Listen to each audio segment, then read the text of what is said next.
On Thanksgiving, I invited my son and his wife. In return, I was told to leave this house by the end of the month. Otherwise, I'd end up in a nursing home. Before we carve into this mess of a Thanksgiving, slide into the comments and tell me what time your clock reads and which city is holding your heart tonight. I'm Loretta Jean Hollings, 71, born on Auburn Avenue. I'd polished the cherry wood table till my reflection stared back, set out Mama's blue china, and basted a 20-pound bird like it was the bridge back to family harmony. My son, Calvin, promised to bring his wife, Brianna, and the sweet potato pie she swears beats mine. It doesn't, but let the child dream. Ever since their wedding 3 years ago, visits had gotten brief lunch-length hello goodbye. But I figured turkey and gratitude could thaw whatever frost sat between us. They arrived late, perfume and cologne preceding them like royal trumpets. Brianna slipped off designer heels, eyes scanning my living room with that realtor tilt she's mastered. Calvin hugged me quick, bones sharp under his wool coat. He declined a sweet tea, said his trainer banned sugar. Trainer? Thanksgiving? The math already looked wrong. At the table, Calvin cleared his throat. Not the bless the food rumble, but the lawyer voice he uses in court. Mama, we need to discuss the house. My fork paused midair. He unfolded a packet pages thick as the turkey breast slitted across my lace runner. Bree and I have been crunching numbers. This property could list for nearly $900,000 now that the Beltline's expanding. With the right staging, we'd close by January. Brianna's smile glazed over like supermarket icing. It's a seller's market, Ms. Loretta. We don't want you to miss your window. Window? Child, I raised windows and doors in this neighborhood before she could spell mortgage. I eased the packet back, calm as gravy. Baby, I ain't selling. Your daddy laid these bricks with his own hands. I plan to rock on that front porch till Gabriel blows his horn. Calvin inhaled the way he used to before popping a quiz question. I was hoping you'd say yes. Because if you stay after the first, carrying costs will drown you. Taxes rise, insurance balloons. Bree crunched every number. Better to move early. We've even toured Crescent Pine's nice retirement community, activities, medical staff. My heartbeat stalled. Crescent Pines? The place where bingo nights replace birthdays? I set my fork down, felt the table tremble. Not from me, but from something breaking free inside the wood. Brianna leaned closer. You'd have friends, Ms. Loretta, and imagine not worrying about leaks or lawn care. I've managed leaks since Calvin was in pull-ups, I said, voice low. Why does that fact change today? Calvin's gaze dropped. Because the house is equity sitting idle. We want to invest the profit, flip 2 smaller properties, generate passive income. That way you can have a stipend without touching Social Security. And where's this stipend come from if I'm in a home? I asked. His answer fell silent. The turkey timer dinged in the kitchen like a judge's gavel. I rose, smoothed my apron. Let me get the bird. In the kitchen heat, my knees buckled against the cabinet, my own son treating me like a liability on a spreadsheet. A memory flashed. 8-year-old Calvin practicing spelling words while I painted this very wall butter yellow so the house felt like sunrise during Daddy's chemo. No one called cost then. Back at the table, I set the platter down with more weight than necessary. Calvin flinched. Brianna dabbed lipstick-perfect lips. I folded my napkin. I appreciate your concern, I began, each word ironed crisp. But eviction papers served over cranberry sauce aren't gratitude, they're greed with gravy. Calvin stiffened. Mama, don't make this emotional. Baby, emotion is what built this house brick, paycheck, prayer. If you think I'll trade it for a room where they write your name on a paper cup, you've misread the will God stitched into my spine. Silence thick, as cornbread stuck. Brianna glanced at her phone notifications buzzing like houseflies. Calvin exhaled. "We're giving you to the end of the month to decide," he said softly. "Otherwise, the attorney starts proceedings for power of attorney and relocation. End of the month, 30 days to erase a lifetime." I felt something ancient rise, same spirit that marched down Auburn for voting rights, that buried a husband yet kept singing. I met my son's eyes. "You bring a deadline to Mama's table, you better pack dessert, because this story's just warming up."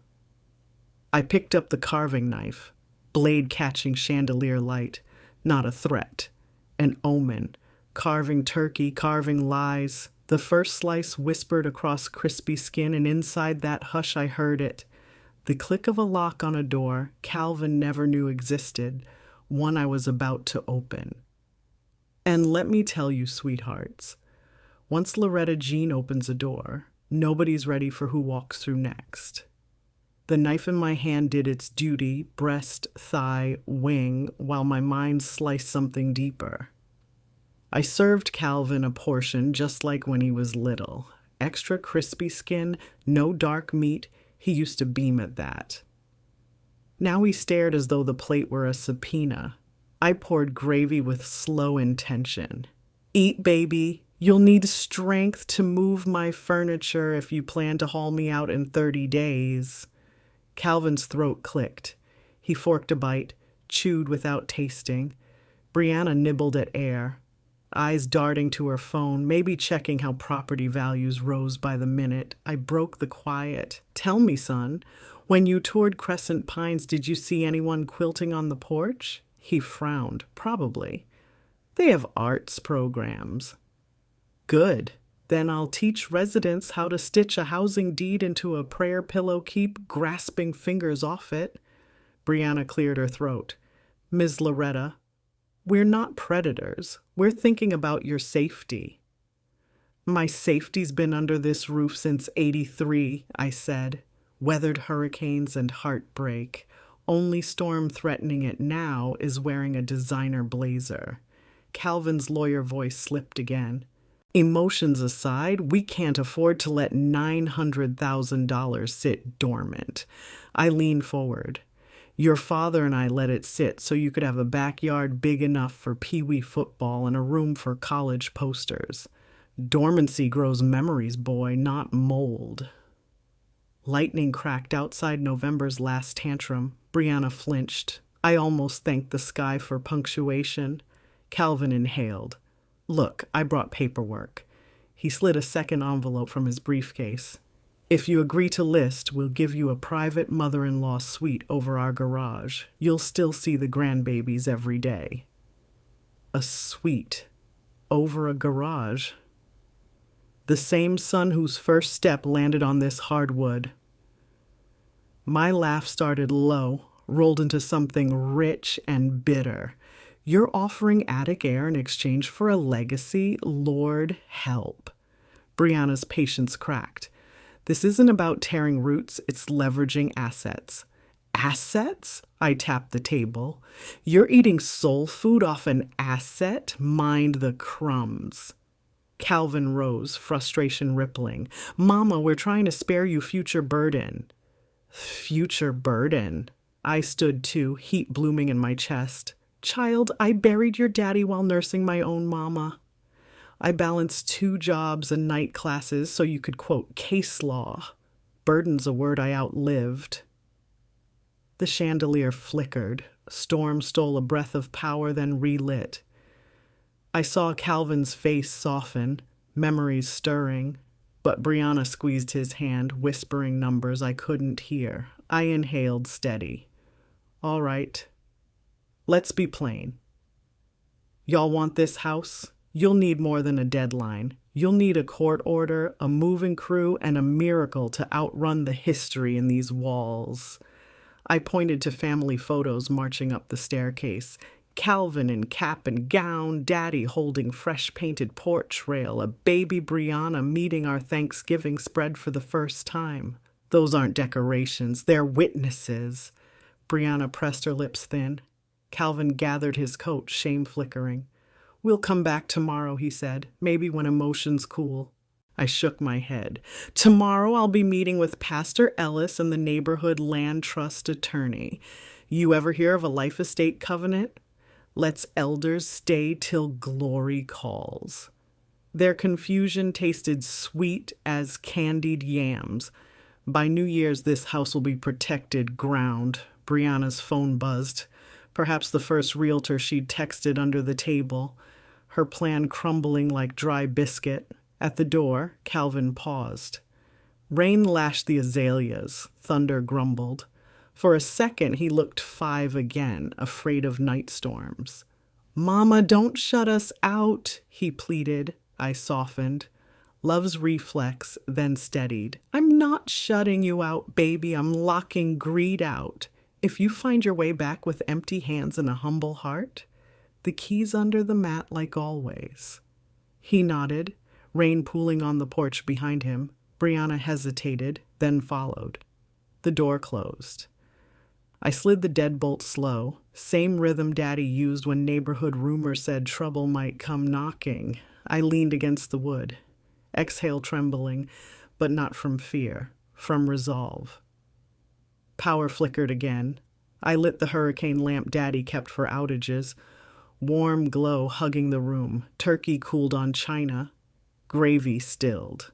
I filled a plate, sat alone, and tasted freedom seasoned with sorrow.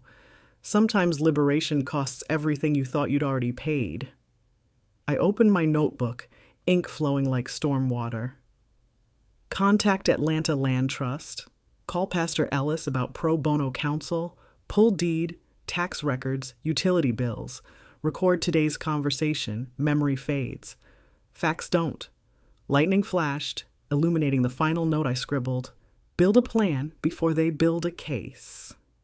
Outside, thunder rolled toward the horizon. Inside, Loretta Jean Hollings rolled up her sleeves. If they gave me until month end, I'd give them a battle worth every sunset this porch had ever seen. And maybe, just maybe, I'd teach them gratitude was more than a line and a blessing. It was a promise you kept long after the turkey bones cooled. The next morning, dawn crept. In gray and damp, the kind of Georgia light that makes hardwood floors look like old bronze. I tied on Daddy's canvas work apron, my armor now, and set the percolator burbling like a rally drum. 30 days felt short, but an elder's stubborn heart counts time in victories, not minutes. By 8 a.m., Pastor Ellis sat at my kitchen table, suit jacket thrown over a chair, steam from chicory coffee fogging his glasses. He'd baptized Calvin, buried my husband, and knew every creak this house made in prayer. Beside him was Avery Grant, pro bono attorney for the Atlanta Neighborhood Land Trust, 40-ish. Dreadlocks twisted neat, eyes bright with righteous mischief. Avery spread blue folders across the table. "Mrs. Hollings, your deed dates to 1983. Good news. Fulton County offers a life estate covenant for legacy homeowners. We lock the property so no sale occurs while you live, and on passing, title transfers to the trust. Calvin can't flip what he can't touch." Pastor Ellis chuckled. "Scripture says protect widows and orphans. We just add lawyers to the translation." I smiled, tension easing like porch rails after rain, but Avery held up a finger. Caveat. Calvin's name isn't on the deed, but if he pushes for conservatorship claiming diminished capacity, a judge could override. We need proof you're sharp as the quilting needles folks talk about. I slid my notebook forward pages of dates, quotes, property comps, tax records, plus audio files from yesterday's conversation. Avery's brows rose. "Capacity confirmed," he said. Still, my hand trembled slightly. Pastor Ellis clasped it. "Your mind's sound, your heart just remembers love. That's not weakness." We drafted paperwork. Petition for life estate, medical proxy naming Veronica, and a cease and desist letter to Calvin's attorney. Avery promised court filing by Monday. Pastor Ellis offered to drive me to the clinic for competence evaluation, just to nip any rumors. I agreed. When they left, I exhaled, then inhaled purpose. Time to reinforce from the outside. I called Ms. Jackson, president of the historic Fourth Ward Preservation Society. Her greeting burst through the receiver. "Girl, you've been on my prayer list since Jeannie spilled tea." Within minutes, she promised a neighborhood meeting. If Calvin tried public pressure, he'd face a wall of lawn chairs and testimonies. Hidden pull. I pictured Calvin arriving with movers, only to meet a porch full of elders singing "This Little Light of Mine." That image alone stitched fresh courage. Lunch hour found me at the city clerk's office filing a homestead exemption renewal early. The clerk, an older gent with jazz playing low, stamped my form and whispered, "My mama fought the same battle, send that boy my regards." Community allies aligned like quilt blocks. Outside, drizzle thickened to rain. I wrapped my shawl tighter and almost bumped into Brianna stepping from a black SUV. She wore sunglasses despite clouds, maybe to shield guilt. She started to speak, but I raised a hand. "Paperwork's with the trust. Any future proposals come through Attorney Grant." She sighed. "Calvin's under stress." "Stress is dessert when you invite greed to dinner," I said and brushed past. Behind me I heard her whisper, "We can't let 900 grand rot as if dollars decompose faster than soul." Evening settled quiet. I simmered collard greens therapy in steam and dialed Veronica for a wellness check. Granddaughters erupted in background screeches. The sound patched rips in my resolve. "Mama, we stand with you," Veronica said. Calvin forgot whose back patched his college jeans. I laughed, memories needle sharp. After dishes, I recorded a video diary insurance and perhaps future evidence. Day 2, I spoke to the camera. Paper shield thicker than wood wall. They won't bulldoze history. Lightning flickered, lighting my face like courtroom spotlights. I saved the file twice. At 9:30 p.m., my phone buzzed unknown number. I hesitated, then answered. "Ma," Calvin's voice rasped. "Bree says you're lawyering up. Can we talk?" "Attorneys talk," I replied. He exhaled. "You're tearing the family." Baby family tears when someone yanks the fabric. Silence. Then he said softer, "I'll come alone tomorrow, noon. Please." I waited a beat. House will be open. Bring respect, nothing else. We hung up. I noted the call time, saved it. Cicadas hummed outside as I unrolled faded architectural plans Daddy sketched decades ago, proof of sweat equity. I spread them on the craft table beside a stack of heritage quilt squares Mama started before arthritis stilled her hands. 2 legacies side by side. I traced a finger along pencil lines marking porch beams, whispered, "Still standing." Somewhere across town, Calvin likely rehearsed arguments. Brianna Googled life estate loopholes. Meanwhile, lightning bugs blinked steady encouragement beyond my window. Tomorrow's meeting might heal or shove deeper wounds. But tonight, rain drummed a lullaby on the roof Daddy laid, and I slept, knowing paper, prayer, and purpose were stitching faster than any eviction notice could unravel. Rain lingered like a rumor the next day, but by noon the clouds had broken into tatters of light. I waited on the porch swing, coffee in my still here, still strong mug. Calvin's sedan eased into the driveway slower than baptism procession. He stepped out alone, no laptop bag, no Brianna, just a cheap umbrella and guilt stitched into every crease of his suit. I didn't rise. Let him cross the threshold. His own decisions had cracked. He climbed the steps, closed the umbrella, and sat on the edge of the swing, leaving 2 planks of distance. For a moment, neither of us spoke. The house creaked the way it does when humidity leaves and wood remembers to breathe.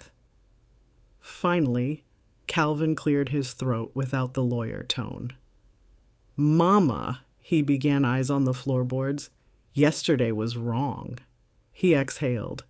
"I thought numbers made sense. They don't when they bulldoze memories." I sipped coffee. Numbers didn't rock you to sleep through chicken pox. His shoulders sagged. Bree's pushy because her firm's shifting commissions. She sees houses as deals. I started seeing my own mama as a spreadsheet. A crow called from the pecan tree, as if jeering at such foolishness. Calvin reached into his jacket and pulled out the packet from Thanksgiving, the listing paperwork, now dog-eared and rain-spotted. He tore it clean down the middle, then again, until contract confetti littered the porch. "I told her the sale's off," he said, "and the power of attorney talk. I shredded that too." "Talk is wind," I answered. "Paper filed is hurricane. Are you ready to sign something that means you can't circle back tomorrow with a new scheme?" He blinked. I handed him a single sheet. Avery drafted it at sunrise. Statement of renunciation. Calvin relinquishes any claim to compel sale, affirms my independent decision-making, and agrees to support life estate status. A simple signature. A notarization later. Calvin read each line. Jaw working. "Bree won't like this." "Bree doesn't carry Holling's blood," I said gently, "and this porch stands on Holling's sweat." He looked up, tears bring their own shine. "You'll still come to dinner? See the kids?" "That's between hearts, not deeds." I held out Pastor Ellis's silver pen. Calvin signed, ink glistening like humble pie. He exhaled, relief and loss mixing. "I'm sorry, Mama." I touched his cheek like I did after school scrapes. Sorry is seed, changes harvest, plant well. He stood, shook my hand as if sealing a business close, but then pulled me into a hug that smelled of rain and regrets. Over his shoulder, I saw Brianna's SUV turning the corner. So much for a loan. Calvin released me, wiped his eyes, and stepped off the porch as she parked at the curb. Brianna approached, heels stabbing wet earth. She clocked the torn papers on the floorboards. "What did you do?" Calvin's reply was quiet iron. "The right thing." Her gaze swung to me. "You manipulated him." I met her glare with soft resolve. "Child, I baked him. Turns out he's still sweet inside." Brianna scoffed, pulled out her phone, eyes darting. Calvin laid a hand on her arm. "No more. House stays, conversation over." For a second, I saw the man I raised mantle of authority fitted again. Brianna's expression shifted. Hurt, then calculation, then a veneer of resignation. She pocketed the phone. "Fine, but don't ask me to fix your budget meltdown later." She stomped to the SUV, slammed the door, and drove off, tires spitting gravel. On the porch, Calvin watched her taillights vanish. "She'll cool down," he said, unsure. I answered with a hug of my own, short, steady. Storms prune dead branches. He promised to email the scanned statement to Avery today. When he left, the house felt lighter, as if decades of tension had finally exhaled. Avery confirmed receipt by 4 p.m., filing the renunciation alongside the life estate petition. "Your fortress is nearly impenetrable now, Ms. Hollings," he wrote. "Courts love clear intent." Pastor Ellis texted a selfie. Him and me outside the clinic. Competence evaluation signed healthy cognition, 0 impairment. I set the photo as phone wallpaper evidence and encouragement both.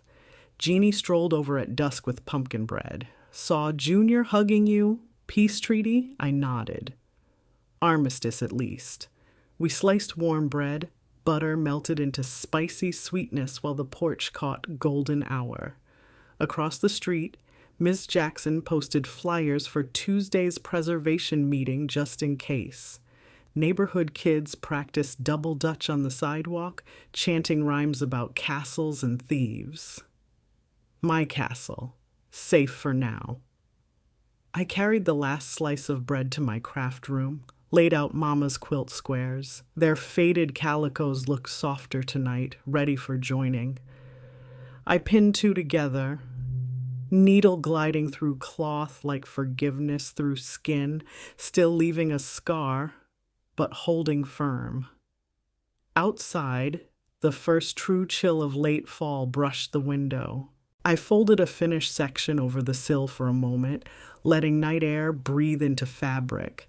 Houses along the block-lit porch, lamps little constellations of community that would flare if any bulldozer dared arrive. Tomorrow, Avery's filings, garden chores, maybe phone call from a calmer Brianna. Tonight, a porch unthreatened, a headline unwritten, a story still stitching toward wholeness. I whispered to the house, "Rest, old friend, I've got watch."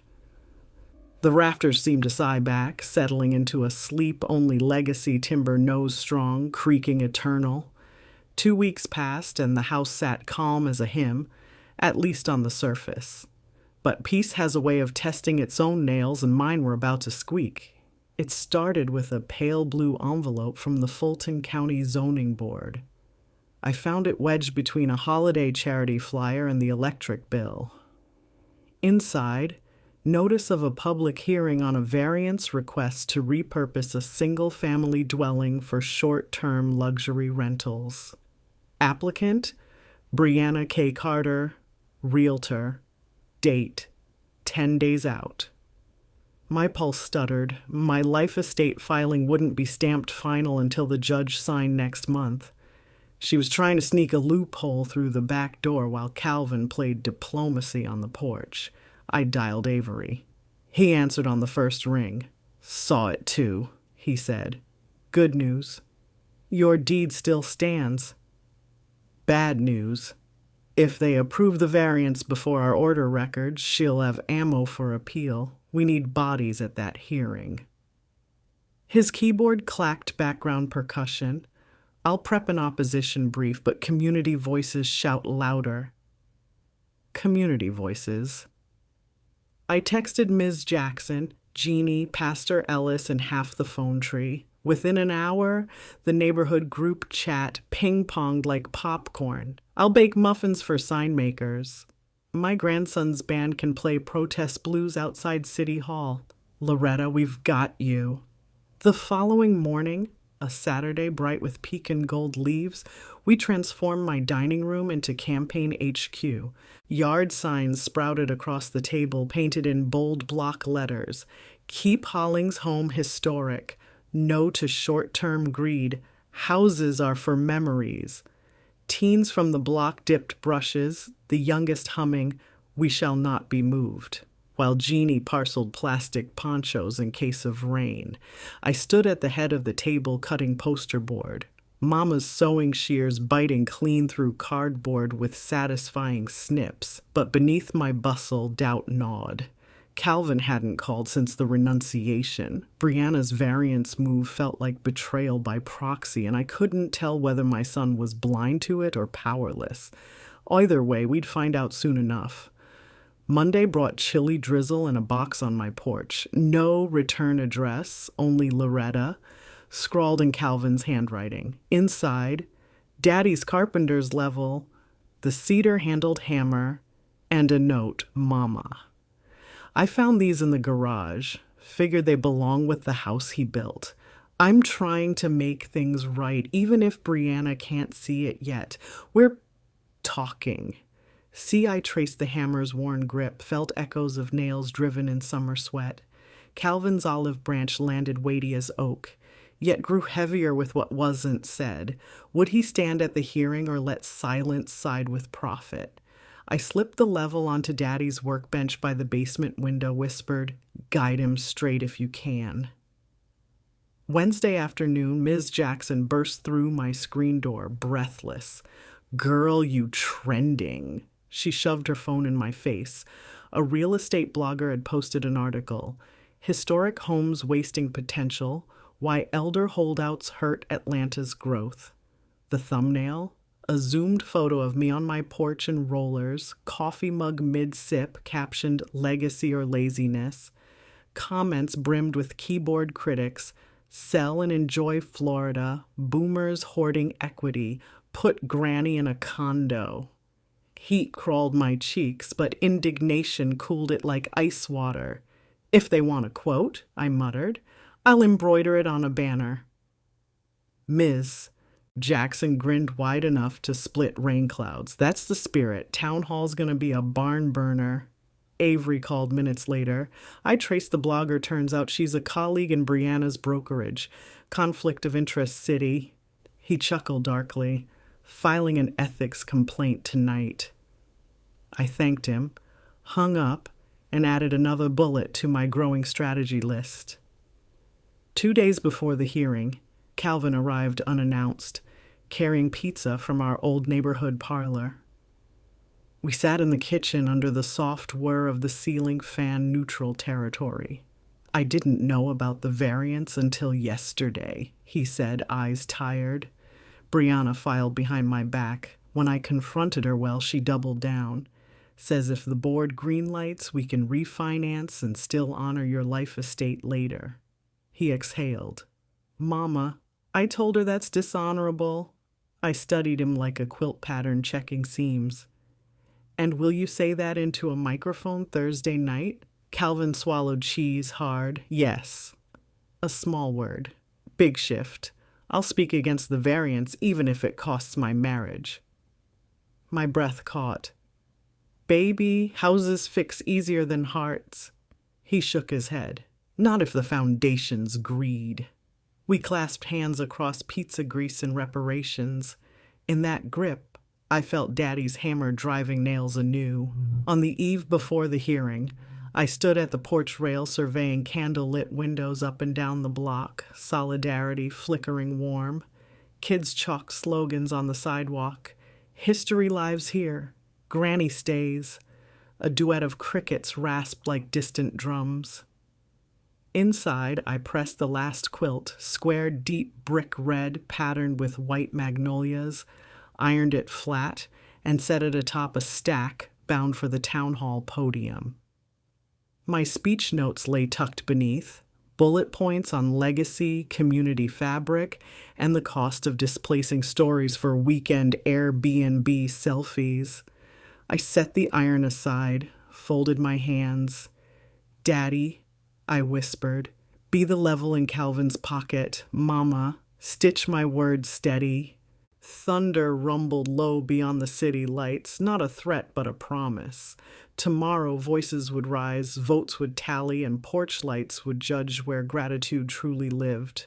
I turned off the lamp, let night claim the house, and slept under the quilt of ancestors who understood that roofs shelter more than bodies. They shelter histories that refuse to list for any price. Thursday evening, City Hall glowed like a hive late October dusk, pooling beneath street lamps while neighbors streamed toward double glass doors, arms full of posters and pound cake peace offerings. Inside, the council chamber buzzed, camera crews jockeying for angles, real estate lobbyists straightening silk ties, elders unfolding lawn chairs along the back wall, every seat filled before the gavel even struck. I carried 3 things: Mama's magnolia quilt square, Daddy's carpenter's level, and a folder of signatures, 243 of them opposing Brianna's short-term rental variance. Calvin walked beside me, clutching his own typed remarks, jaw tight but eyes clear. No sign of Brianna yet, though word said she'd hired a PR rep to spin economic revitalization. Councilwoman Ortega called the session to order when she announced Agenda Item 7C, Variance Petition 22479, applicant Brianna K. Carter. The air thinned. Brianna rose from the front row in a graphite suit, hair lacquered, smile fixed, a young man in designer glasses. Her PR clicked a laptop projecting slides of trendy tourists clinking mimosas on porches that looked eerily like mine. Historic homes can earn their keep, Brianna purred into the microphone. Short-term rentals inject revenue, enliven stagnating neighborhoods, and create opportunity. She gestured to a bar chart climbing like a greedy vine. Our model adds security cameras, professional cleaning, off-street parking. A murmur swelled. Miss Jackson hissed, "Security from who, child?" Jeannie waved her knitted sign. "History, not hotels." Brianna rapped with a nod. Her PR man flashed a closing slide reading, "Legacy is profit you share with the future." Applause thin, mostly brokers in the second row. Chair. Ortega opened public comment. My heartbeat thumped like hymn drums, but Calvin stood first. He adjusted Daddy's level in his blazer pocket, stepped to the podium. "My name is Calvin Hollings," he began, voice carrying farther than any law school moot court. "I'm the applicant's son." Heads pivoted. Gasps dotted the room. 2 weeks ago, I signed a statement renouncing this variance. My mother built community in that home quilting circles, tutoring, free legal clinics before I passed the bar. A revolving door of weekend renters erases that. He held up our torn contract pieces taped to a board. Profit that bulldozes belonging is theft-wearing lipstick. Silence cracked into applause, louder than Brianna's. Calvin's eyes found mine, steady, apologetic, proud all at once. Then he stepped aside. Council records show my next breath, but I barely felt my feet on the aisle carpet. Quilt square in hand, I spoke. This magnolia fabric was Mama's. She quilted it after church socials right there on Auburn Avenue when laws said her vote was optional. She sewed anyway. I unrolled the level. Daddy used this to set porch beams plumb so 4 generations could stand straight. A variance might raise dollars, but it'll lower our neighborhood's center of gravity. Don't sell our balance for brunch money. Camera shutters snapped. Even the lobbyists stayed still. I left the quilt square on the lectern evidence of softness that outlasts asphalt and returned to my seat, hands buzzing. What followed was a choir of testimony. Pastor Ellis reading statistics on displacement, Miss Jackson presenting maps of rising eviction notices near new Airbnbs. Teenager Jasmine describing how her science grades soared when Loretta's porch tutoring opened after school, each voice stitched another line of defense. Finally, Ortega rapped her gavel. Board will vote simple majority. 5 members raised tablet screens to cast digital ballots, seconds stretched. Somewhere a phone vibrated unanswered, results flashed. Deny variance 4-1. The chamber erupted cheers, tears, tambourine clatter from someone's tote bag. Brianna's face blanched, her PR rep stumbling for exit strategy. Councilwoman Ortega leaned toward her mic. "Mrs. Hollings, community thanks you for stewardship." I wanted to correct her. Stewardship is community, not mine alone, but applause drowned words. Brianna hurried over, voice low and brittle. "You destroyed my reputation." I met her gaze gently. "Child, reputations self-construct. Choose sturdier lumber next time." She pivoted away, stilettos echoing like distant hail. Calvin remained, eyes glistening. "We did it, Mama." I squeezed his hand. "You did it, when you stood up." He exhaled relief that seemed to empty a decade of tension. Outside, night air smelled of wet leaves and faint victory. Neighbors ring the steps, snapping selfies beneath handmade banners. Somebody pressed hot cider into my hand. Another draped a cardigan over my shoulders. Community is the best blanket. Lightning flickered, not as threat, but as camera flash from the heavens, recording history kept intact. I lifted the quilt square skyward, one patch reclaimed. Yet deep down a whisper reminded me, storms stray, lawyers linger. The judge's life estate signature still waited weeks away.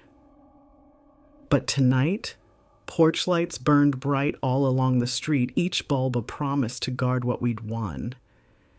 And somewhere across town, Brianna scrolled through headlines, realizing short term greed lost a long term game because numbers may crunch, but roots grip harder than any spreadsheet cell.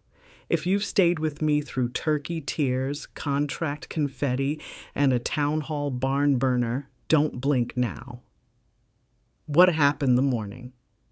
Judge Rendon picked up his pen, turned out louder than any gavel. It was a Wednesday, so still the pecan leaves barely twitched. I arrived at Superior Court clutching Daddy's carpenter level like a talisman and Mama's magnolia quilt folded in my tote. Avery met me in the marble lobby, eyes shining. Life estate orders usually slide across the docket, he whispered. But rumor says the real estate lobby filed a last-minute brief. In other words, Brianna's brokerage had thrown one final Hail Mary to strip my protection before ink dried. We stepped into courtroom 6B polished benches. Stained glass skylight glowing honey. Calvin was already there, necktie straight, palms flat on the rail. Across the aisle, Brianna sat alone. Her PR rep must have jumped ship after the variant's defeat. She wore a subdued blazer today, but her phone screen flickered nonstop, maybe texts from investors now tasting cold feet. The clerk called In RE Hollings Life Estate Covenant. Judge Rendon's silver hair, eyes like unblinking owl's adjusted glasses. Counsel, approach. Avery slid forward. Opposing counsel, a sharp-jawed man named Phillips, followed. Their whispers ricocheted across marble while I breathed slow, counting ceiling panes like rosary beads. Finally, Rendon spoke aloud. Mr. Phillips argues granting a life estate deprives his client, Mrs. Brianna Carter, of future inheritance and economic opportunity. He paused, gaze sweeping toward me. But law requires proof Mrs. Hollings is incompetent or under undue influence. Phillips shifted, realizing the trap. Rendon lifted a folder. My competence evaluation stamped clear and bold. No such evidence exists. Petition for life estate is hereby granted. Gavel down. The sound echoed like a cannon salute. Calvin exhaled so hard his shoulders dropped an inch. Brianna's phone slipped. Screen cracked on hardwood. Justice can be petty that way. Outside, reporters lurked, but this time I raised a palm. No statements. The story was done singing. It was time to hum a quieter melody. Instead, I walked to the courthouse garden where camellias still clung to autumn blooms and unfurled Mama's quilt across a stone bench. Sunlight struck the magnolias stitched there, and I traced every petal. Each seam proof that soft things endure when hard things crumble. Calvin joined me. Brianna says she's filing for separation, he murmured. Hurt and relief braided his voice. I squeezed his hand. Every foundation tests true under stress. If it cracks, you build new. He nodded, tears glinting but unshed. Pastor Ellis phoned, speaker squawking hallelujahs. Jeannie group texted a gif of Victory Lap Grandma. Miss Jackson announced the Preservation Society was adding my porch to the Winter Lights tour. Community doesn't just celebrate, it spotlights so the next prowling developer thinks twice. Yet even as victory glowed warm, weight settled. What now? I'd fought so long against eviction that life beyond the battle felt strange and wide, but wide can be holy ground. That evening, I brewed cinnamon tea, set Daddy's level atop the mantel, and opened a fresh notebook title on page 1, Second Sunrise Plans. I listed projects buried beneath legal dust. Revive the backyard garden, record oral histories of elders on the block, finish Mama's magnolia quilt as a teaching sampler for neighborhood teens. Last line I wrote, host Thanksgiving here next year. Yes, even Calvin. Phone buzzed. Unknown number. I answered to hear a hesitant voice. Miss Hollings, this is Brianna. Silence bloomed. I wanted to apologize. I forgot houses can be people. The confession sounded raw, half-chewed. I inhaled. Apology accepted. Lesson costs less than lawsuits. She exhaled shaky gratitude, promised she'd drop the brokerage appeal. Before hanging up, she added soft, "Your son's a good man when greed isn't whispering." I smiled sadly. So are most of us. After the call, I stepped onto the porch. Night air cool, streetlights haloing kids' chalk art still faint on pavement. Granny stays. Cicadas gone, replaced by distant jazz from Mr. Harris's record player notes drifting like incense. I wrapped a shawl, sat in the rocker, and for the first time since that cursed Thanksgiving, I let stillness gather without fear that someone would knock to pound my roots loose. Under the porch lamp, I stitched the magnolia square into the center of Mama's unfinished quilt. The needle dipped, rose, dipped heartbeat, finding new tempo. Above, Orion tilted across clear sky, a reminder even constellations must hold tight to avoid scatter. And I realized the fight hadn't ended. It had shifted inward, from defense to design. Tomorrow I would wake without deadlines, and that freedom could scare a woman used to armor. But fabric welcomes scissors before it becomes art. So I whispered to the night, not as warning but invitation. Let's see what beauty we can build now that the walls are ours again. Inside, the house creaked, no longer in protest, but in agreement. Thanksgiving rolled around again faster than the azaleas could miss me, and this time the turkey wasn't the only thing that needed basting. So did the cracks in my family. I woke at dawn, listening to the steady tick of the hall clock that Daddy hung the day we moved in. It had survived court battles, lightning storms, and 2 generations of teenage door slams. It could keep time through one more holiday.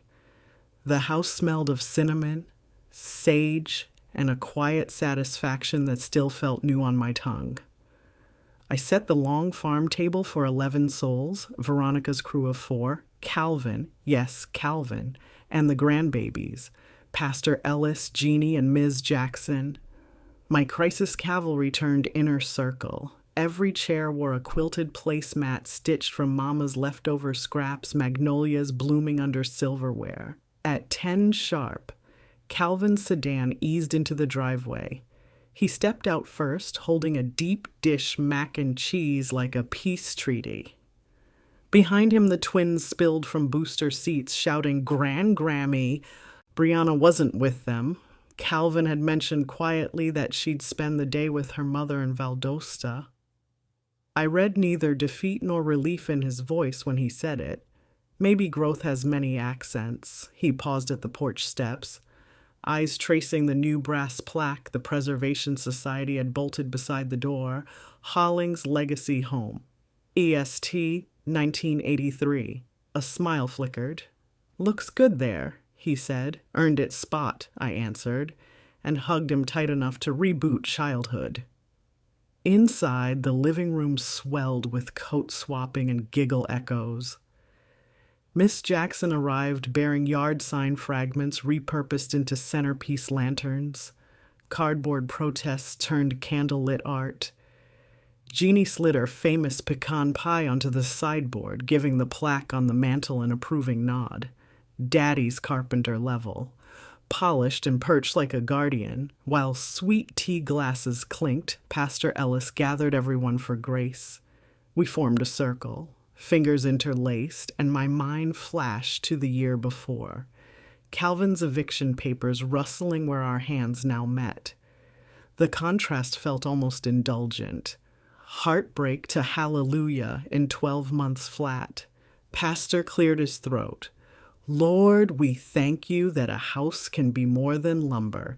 It can be forgiveness with a front porch." The twins peeked up at me. I squeezed their small hands till they grinned. We dove into platters turkey juicy, stuffing peppered just shy of scandal, macaroni bubbling gold, conversations braided, Veronica describing her new librarian post, Pastor teasing Jeannie about trademarking her pie. Mips Jackson recounting how the Winter Lights tour drew record donations for the food bank. Joy felt roomy again. Mid-meal, Calvin tapped his glass. "If I may." Chatter hushed. He stood, smoothing a note card I recognized my own handwriting from last year's town hall speech, the bullet about houses sheltering histories. He read it aloud, voice steady. "Mama, your words built a firewall around this family. I betrayed that once. Today I vow to honor the roof you and Dad laid, and," he turned to the kids, "to teach my children legacy over leverage." Emotion clotted his throat, but he pushed on. "Thank you for keeping the light on when I lost my map." Applause, soft and sincere, rose like bread in a warm oven. I answered without rising. Sometimes elders speak best from rooted seats. "Son, all maps have torn edges. Just be sure next time you mend them before the journey." Laughter bubbled, tension exhaled. After pie, the grandkids clamored for stories. I pulled the almost finished second sunrise quilt from the craft room, rocker, soft gray and buttercream blocks now bordered by bands of hopeful sea blue. The children snuggled beneath it at my feet while I opened a photo album. Daddy mixing concrete, Mama quilting on the porch, Calvin catching his first pop fly in the yard. Each picture met a story. Each story met a lesson, quietly embroidered into fabric. At sunset, Veronica's oldest flicked on the porch lights, our signal to the block that coffee was brewing for anyone wandering by. Neighbors waved from sidewalks, some drifting in for pound cake slices, others just soaking the glow of a home they'd helped defend. Later, after the dishes were dried and good nights exchanged, Calvin lingered in the doorway. "Need me to lock up?" he asked. I handed him Daddy's level. "Hang this in your foyer," I said. "Let it remind you when things tilt." He cradled it like scripture.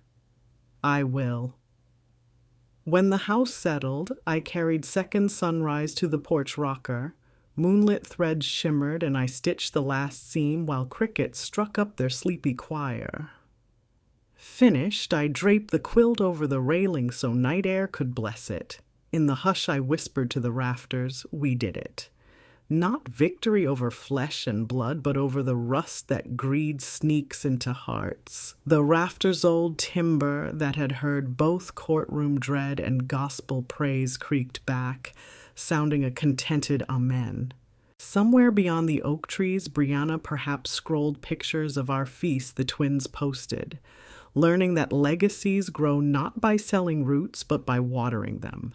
And somewhere beyond even that, a new homeowner facing similar pressure might stumble across this story, discover that numbers can't value laughter echoing down a hallway, and decide to keep their porch light burning too. As November stars stitched across the sky, I folded second sunrise and carried it inside. Tomorrow it would rest on the guest room bed, ready for whichever grandchild needed reminding that a sturdy story beats a fast dollar every single sunrise. And as I switched off the porch lamp, I realized the house no longer felt like a fortress. It felt like a welcome, waiting for the next chapter life cared to bring.